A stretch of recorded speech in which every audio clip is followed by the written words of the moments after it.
السلام علیکم ورحمۃ اللہ وبرکاتہ۔ حضرت رومی: جو درد تم محسوس کرتے ہو وہ پیغامات ہیں، انہیں غور سے سنو۔ ہم جو بھی تکلیف، جو بھی درد، جو بھی غم محسوس کرتے ہیں وہ بیسیکلی ایک پیغامات ہیں، انہیں غور سے سنو۔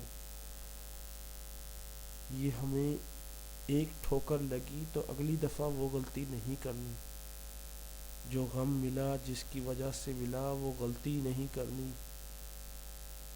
محسوس کرنا ہے کہ اس درد میں بھی خوشی کو کیسے لانا ہے، ہر درد میں مسکرانا کیسے ہے۔ جو درد تم محسوس کرتے ہو وہ پیغامات ہیں، ایک طرح کے میسیجز ہیں، انہیں غور سے سنو تو تمہیں سمجھ میں آئے گا کہ یہ کیا باتیں ہیں۔ تم انجوائے کرنا شروع کر دو گے درد کو بھی، صرف الحمدللہ کی عادت ڈال دو، اللہ کا شکر کرو گے، درد اور تکلیف سے نجات مل جائے گی۔ کوشش تو کر کے دیکھیں۔ السلام علیکم ورحمۃ اللہ وبرکاتہ۔